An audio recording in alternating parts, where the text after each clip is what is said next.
Oi, gente! Sejam bem-vindos ao meu canal. Se você é novo por aqui, eu costumo falar sobre casos criminais reais nas quartas. E nas sextas eu falo sobre mitos e lendas enquanto eu maquio ou outras histórias. Então, se você gosta desse tipo de conteúdo, não se esqueça de se inscrever e deixar o seu like, que é muito importante para a divulgação do canal.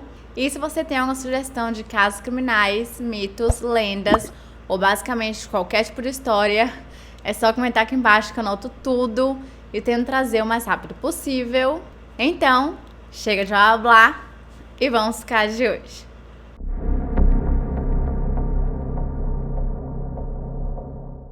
Na noite do dia 17 de novembro de 1978, enquanto as pessoas da pequena cidade de Speedway, na Indiana, estavam se preparando para o fim de semana, os funcionários do Speedway Burger Chef estavam finalizando seus trabalhos e tinham acabado de atender os seus últimos clientes e deveriam fechar a loja às 11 horas da noite.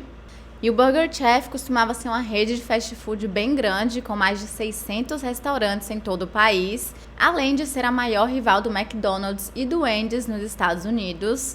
E Speedway era aquele tipo de cidade bem pequenininha, onde todo mundo se conhece e era considerada muito segura, pelo menos até 1978, quando tudo mudou. E naquele dia, 17 de novembro, tinham 4 funcionários trabalhando naquele turno da noite, que eram Jane Fredette, de 20 anos de idade, que era gerente assistente e também já estava cursando a faculdade. Ela era considerada como uma menina exemplar, com uma lista gigantesca de atividades extracurriculares, participando da equipe do anuário, do coro, do teatro, além de ser assistente de biblioteca e muito mais, e trabalhava no Burger Chef há 3 anos. Seu apelido era Doce Jane, o que já diz bastante sobre a pessoa que ela era, e todo mundo se lembra dela como uma menina extremamente positiva e que vivia com um sorriso no rosto. Outro funcionário era Daniel Davis, de apenas 16 anos de idade, que estava cursando o ensino médio, e ele tinha acabado de entrar no turno da noite, considerando que na semana anterior um dos funcionários tinha sido demitido, e então ele trocou seu turno exatamente para que ele conseguisse ajudar a fechar a loja. E Daniel era conhecido por ser um adolescente super animado e brincalhão, então ele basicamente levou apenas alegria para a equipe e todo mundo o adorava completamente. Em seu tempo livre, ele treinava fotografia e revelava as fotos em sua própria câmera escura feita em casa. Outro funcionário era Mark Flemont, de 16 anos de idade, que estava frequentando a Speedway High School, e ele trabalhava na grelha do Burger Chef. Mark tinha sido criado como testemunha de Jeová, tinha 6 irmãos mais velhos e foi descrito como sendo amigável. E seus pais só permitiram que ele trabalhasse no restaurante porque era muito perto de sua casa, então não seria perigoso para ele ir e voltar sozinho. E por último, mas não menos importante, temos Ruth Ellen Shelton, de 17 anos de idade, que era considerada pelos seus pais a filha perfeita. Ela era muito inteligente e motivada em seguir os seus sonhos e fazer o que quisesse da sua vida. Ela tinha o sonho de se tornar uma cientista de computação e, além de participar de vários ministérios para jovens na Igreja de Nazaré, no West Side, ela estudava música na Universidade de Indianápolis como uma forma de ganhar seus primeiros créditos na faculdade. Um pouco depois da meia-noite daquele dia, um jovem chamado Brian Crane decidiu passar no Burger Chef porque ele trabalhava lá, só que no turno da manhã. E ele, além de querer ver seus amigos, era uma sexta-feira à noite, ver se eles queriam fazer alguma coisa, ele também queria ver se eles precisavam de ajuda para fechar a loja. Mas assim que ele chegou lá, ele percebeu imediatamente que o local estava completamente vazio, não tinha nenhum funcionário, porém estava tudo aberto. A porta dos fundos estava aberta e as luzes ainda estavam ligadas, o que era muito estranho. Além disso, o cofre estava vazio, sendo que ali deveriam ter $581 e outros objetos de valor, mas na máquina registradora ainda tinham $100. As bolsas de Jane e Ruth ainda estavam no escritório e o Chevrolet Vega 1974 de Jane não estava no estacionamento. E de imediato, Brian não ficou muito preocupado porque ele imaginou que talvez todos os funcionários tivessem que ter saído com pressa, talvez algum deles tivesse se machucado ou algo do tipo. Então, ele ligou para Jane várias e várias vezes, mas ela não atendia. E então ela decidiu ligar para um outro Burger Chef que ela já havia trabalhado e perguntou pro gerente se ele sabia de alguma coisa, se ela teria entrado em contato com ele ou não. Mas o gerente também não tinha notícias nenhuma e foi então que Brian começou a entrar em pânico, porque isso não era algo que costumava acontecer, muito pelo contrário. E então ele ligou para o gerente-chefe do Burger Chef que eles trabalhavam, contando toda a situação, o que estava acontecendo, que nenhum dos funcionários estava ali e que a loja estava toda aberta. E o gerente disse para ele ligar imediatamente para a polícia e foi isso que ele fez. Porém, a polícia de Speedway não estava tão preocupada assim, apesar de que eles realmente achavam estranho o fato de a porta dos fundos estar aberta, sendo que aquela porta nunca era utilizada, então não teria motivo para ela estar aberta, e também a bolsa das meninas ainda estarem lá, mas mesmo assim os policiais acreditavam, e muito, que era apenas um caso de descuido adolescente. E eles tinham quase certeza, 99,99%, de que os adolescentes teriam retirado todo o dinheiro do cofre e ido para uma festa, considerando que era uma sexta-feira à noite, então talvez eles quisessem se divertir, mas assim que o dinheiro acabasse e a ressaca começasse a bater, eles voltariam porque precisariam de mais dinheiro para comprar bebidas. Só tem um pequeno problema: eles ignoraram completamente o fato de que nenhum desses jovens costumava fazer esse tipo de coisa, muito pelo contrário, todos eles eram extremamente confiáveis e responsáveis e nunca fariam nada desse tipo, tanto que o próprio gerente disse isso, mas ele foi ignorado.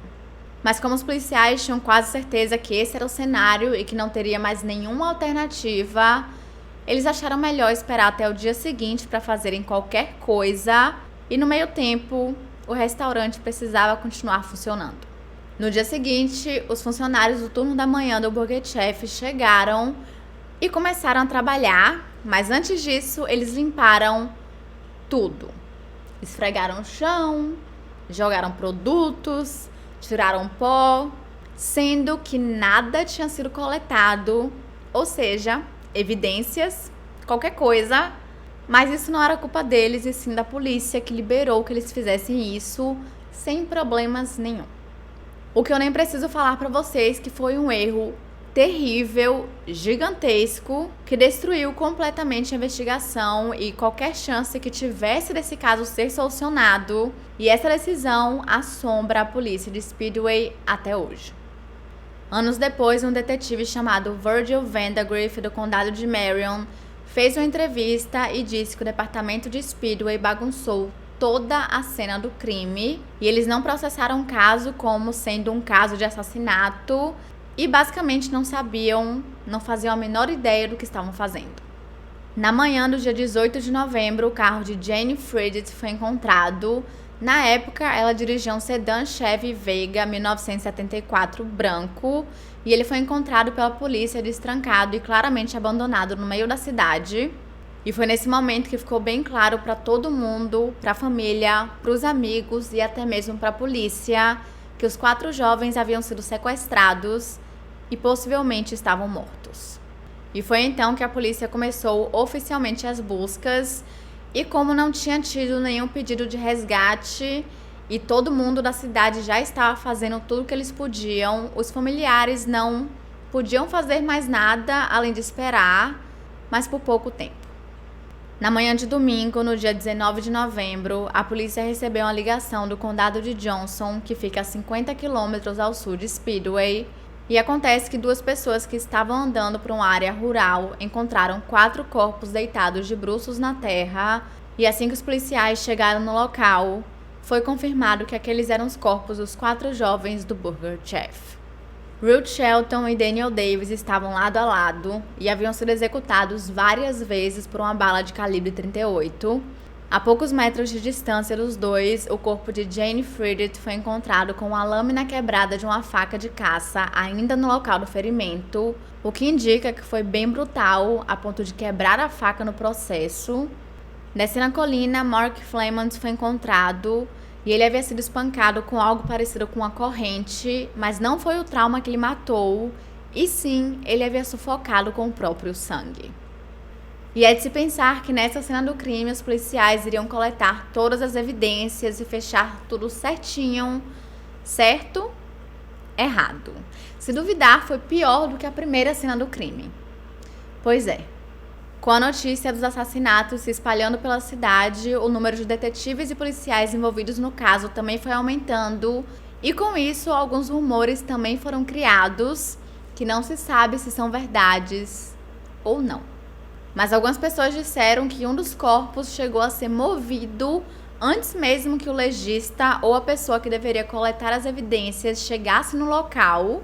E supostamente um dos policiais chegou a levar alguma parte de um dos corpos, não sei se era um objeto, um pedaço de roupa, algo do tipo, mas ele levou para casa sem perceber e só foi notar aquela coisa meio estranha na casa dele, semanas depois. Porém, apesar dos erros terríveis na preservação da cena do crime e na coleta de evidências, definitivamente não faltou policiais ajudando em toda a investigação. Em poucos dias, a Polícia Estadual de Indiana, o Departamento do Xerife do Condado de Marion, a Polícia de Indianápolis e o próprio FBI foram ajudar a polícia de Speedway. Mas como eu falei, a integridade da cena do crime, ou melhor, das cenas dos crimes, estava completamente destruída, eles não tinham nada e já tinham se passado mais de 48 horas, então a chance deles encontrarem alguma coisa era muito pouca e a chance do assassino ou dos assassinos esconderem ou se livrarem de qualquer evidência era muito grande. E com poucas coisas para que os policiais conseguissem trabalhar em cima e descobrir o que realmente havia acontecido, eles criaram a teoria de que provavelmente tudo aquilo tinha sido um roubo que teria acabado da forma errada.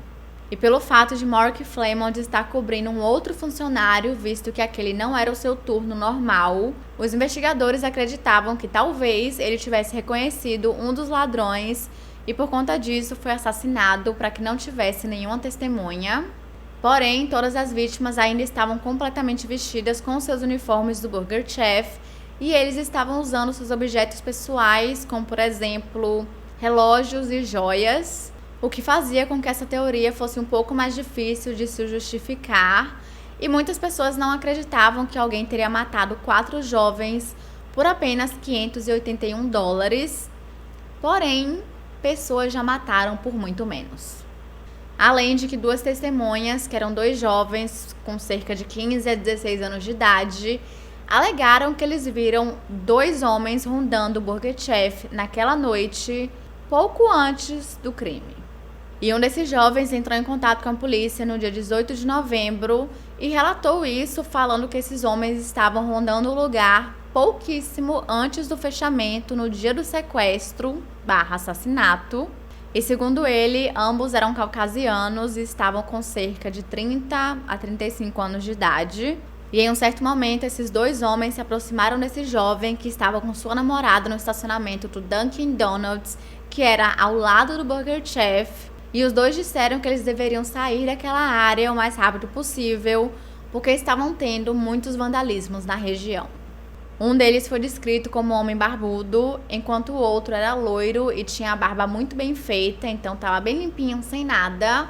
E um desses homens, que era o barbeado, era o que mais falava, ele que estava se comunicando ali com os jovens. Ele também ficava segurando um lenço na frente da boca, quase como se quisesse esconder uma parte do seu rosto, o que é estranho e bem suspeito.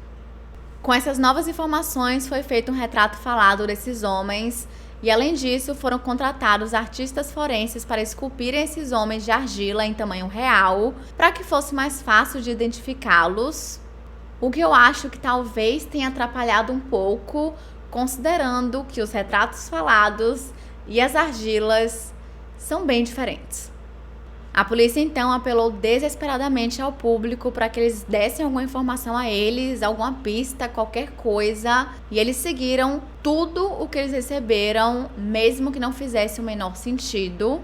E de acordo com um artigo de jornal do dia 21 de novembro de 1978, os investigadores de Speedway entraram em contato com os detetives de Oklahoma, porque eles achavam que esse caso poderia ter uma relação com outro massacre de 6 jovens em uma churrascaria em Oklahoma City, que por sinal tinha acontecido em julho daquele mesmo ano, mas eles saíram de mãos vazias. Aparentemente, os 2 casos não tinham nenhuma relação. E para ajudar a incentivar as pessoas a falarem alguma coisa e irem até a polícia, a empresa por trás do Burger Chef ofereceu uma recompensa em dinheiro de $25 mil por qualquer informação que levasse a uma prisão. Outra pessoa doou $10 mil anonimamente e o restaurante Steak and Shake também ajudou, oferecendo várias recompensas, mas mesmo assim, ninguém que tivesse alguma informação confiável se apresentou à polícia. Até que surgiu uma coisa bem interessante por conta dos retratos falados e das esculturas feiosas de argilas. Aparentemente, um homem bem parecido com um dos homens do retrato falado estava se gabando em um bar de Greenwood sobre os assassinatos do Burger Chef, dizendo que ele tinha cometido e que ele era o culpado. Então, uma das pessoas que estava em uma dessas ocasiões entrou em contato com a polícia e o detetive Virgil Vandegrift foi até o bar, disfarçado, para que dessa forma ele conseguisse observar melhor esse homem. E ele realmente estava falando para quem quisesse ouvir que ele era o culpado e que tinha assassinado todos os 4 jovens. E de acordo com o detetive, ele chegou a demonstrar com um taco de sinuca como ele teria derrubado um dos jovens. E obviamente ele foi levado para a delegacia para que fosse interrogado. Só que lá ele disse que não, que era tudo mentira, que ele estava inventando tudo aquilo e que ele não tinha nada a ver com o crime, negando completamente tudo. E ele também passou em um teste de polígrafo, que sabemos que não é confiável e não é considerado uma evidência hoje em dia, mas naquela época era. E antes desse homem ir embora, ele supostamente deu à polícia alguns nomes de alguns membros de uma gangue de ladrões de fast food. Com essas novas informações dessa tal gangue, os policiais encontraram um suspeito barbudo em uma cidade chamada Franklin, que era bem perto de Speedway. E esse segundo homem não teve sua identidade revelada, então, para não ficar confuso, vamos chamá-lo de Michael. Acontece que Michael era bem semelhante a um dos homens do retrato falado e ele não tinha um álibi muito bom para a noite dos assassinatos. Mas não para por aí, não. O seu vizinho era um homem loiro, muito bem barbeado. Ou seja, batia perfeitamente com as descrições que o jovem tinha dado em relação aos 2 homens que tinham dito que aquela área estava sendo vandalizada e que estavam rondando o Burger Chef.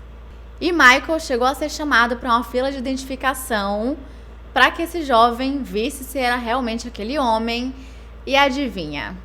Ele fez a barba após 5 anos sem fazer a barba. Ele decidiu que aquele dia era o dia perfeito. Pois é. Suspeito?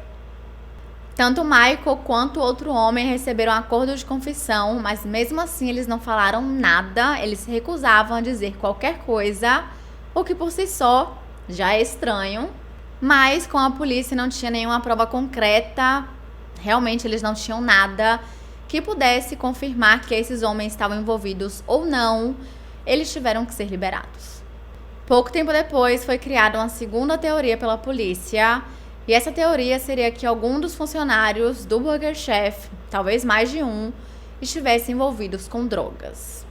Em março de 1981, o irmão de Jane Fredette, chamado James, foi preso sob acusação de posse de cocaína e por um breve momento a polícia pensou que ele poderia ter sido o motivo, direta ou indiretamente, por trás de todo o crime, mas apenas 6 dias depois da teoria ser criada, ela foi descartada por falta de provas.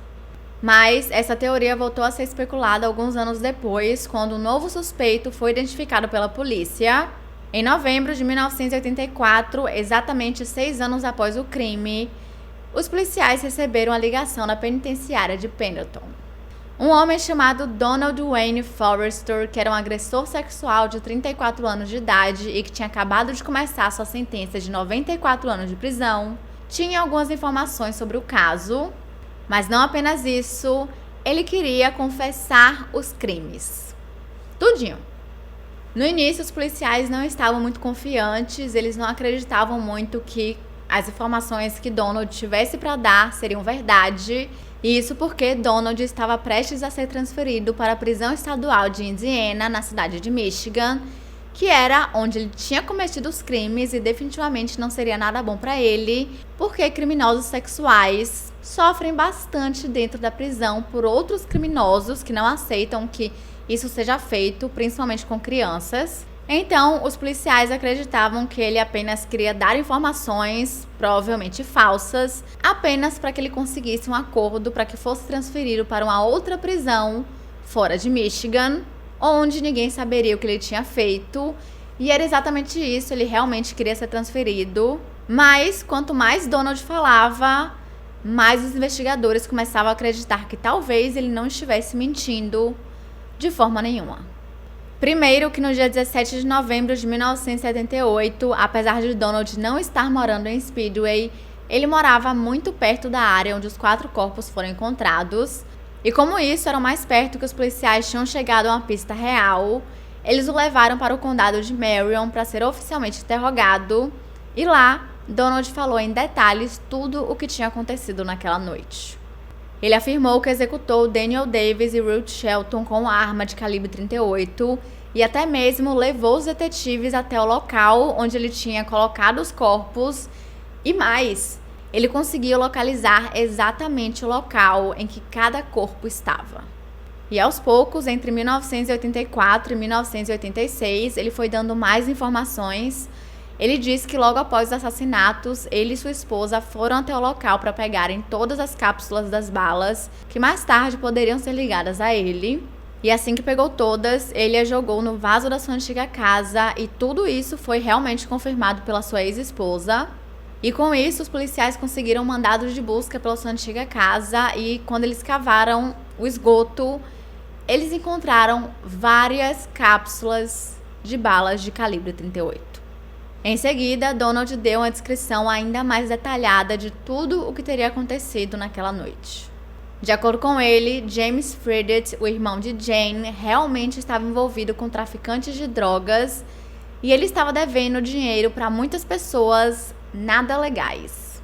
Então, na noite do dia 17 de novembro, um grupo envolvendo Donald foram até o Burger Chef para pressionarem Jane, para dizerem para ela, falarem com seu irmão, para que ele pagasse a todo mundo que ele estava devendo e que se ele não fizesse isso, eles iriam machucá-la. Mas Mark Flamont tentou defendê-la, dizendo que ela não tinha nada a ver com aquilo e que eles deveriam resolver aquilo com James e não com ela. Porém, isso acabou gerando uma briga e durante toda essa confusão, Mark acabou caindo e batendo a cabeça, fazendo com que ele ficasse inconsciente. E isso só fez com que todo o grupo entrasse em pânico, pensando que eles tinham matado o jovem e pensando que eles poderiam ser presos por assassinato. Eles decidiram se livrar de todas as vítimas, matando todo mundo. Eles colocaram os 4 jovens dentro do carro de Jane e dirigiram até o centro da cidade, onde eles os abandonaram e os levaram para a área rural, onde executaram todos eles. E Donald descreveu tudo em mínimos detalhes, até mesmo informações que a mídia não tinha divulgado, ele sabia e ele estava falando tudo. E isso só fez com que os policiais tivessem certeza de que ele estava envolvido de alguma forma, ou que pelo menos ele conhecia os responsáveis. E no final, Donald deu 3 nomes de homens que estavam nesse grupo, e é aqui que a gente se estressa, porque sempre tem esse momento. Em novembro de 1986, alguém do departamento de polícia decidiu que seria uma ótima ideia falar para a mídia que Donald estava abrindo a boca e que estava contando tudo em todos os mínimos detalhes, o que obviamente só fez com que ele parasse de falar. E depois disso ele se recusou a dizer qualquer coisa, provavelmente porque ele estava com medo de que a gangue fizesse alguma coisa com ele. E agora, sem a sua cooperação, era impossível encontrar mais alguma evidência física para levar ele e o seu grupo para a prisão. E Donald Forrester morreu de câncer em 2006 e levou consigo todas as informações que poderia ter sobre o caso. E até hoje a polícia continua recebendo pistas sobre esse caso e com o decorrer dos anos, alguns investigadores foram se aposentando e novos foram designados ao caso. E até mesmo alguns que se aposentaram continuam revendo todo o crime e várias folhas de arquivos, detalhando tudo para ver se eles conseguem ver alguma coisa que naquela época eles não conseguiram enxergar, na esperança de que algum dia esse crime seja solucionado. E a cada alguns anos um detetive é designado a esse caso para ver se com novos olhos ele consegue encontrar alguma coisa. Mais recentemente, o sargento Bill Dalton foi promovido a comandante de investigação do distrito de Indianápolis, junto com uma série de outras funções muito importantes, como supervisionar as operações e revisar relatórios de casos. Ele também é responsável por acompanhar os casos arquivados. E em 2018, o sargento Dalton anunciou que estava estudando o uso de uma nova tecnologia forense para testar as evidências no caso do Burger Chef. Ele até divulgou algumas evidências que não tinham sido divulgadas até então, como, por exemplo, uma foto que mostrava a lâmina que havia sido alojada no peito de Jane Fredette. E a polícia tinha esperança de que, com essa informação agora ao público, alguém pudesse lembrar de alguma coisa que tivesse visto, ou até mesmo se conhecia alguém que tivesse aquele tipo de faca. Mas, infelizmente, até hoje, ninguém se apresentou à polícia. E, infelizmente, esse é um daqueles casos que dificilmente serão solucionados algum dia, pela falta de evidências encontradas no restaurante e até mesmo evidências que não foram coletadas no local do crime, naquela área rural, ou até mesmo dos corpos. E é isso, gente. Esse foi o vídeo de hoje. Não se esqueçam de se inscrever e deixar seu like, que é muito importante para a divulgação do canal. E se você tem alguma sugestão de casos criminais, mitos, lendas ou basicamente qualquer tipo de história, é só comentar aqui embaixo que eu anoto tudo e tento trazer o mais rápido possível. E é isso, até amanhã!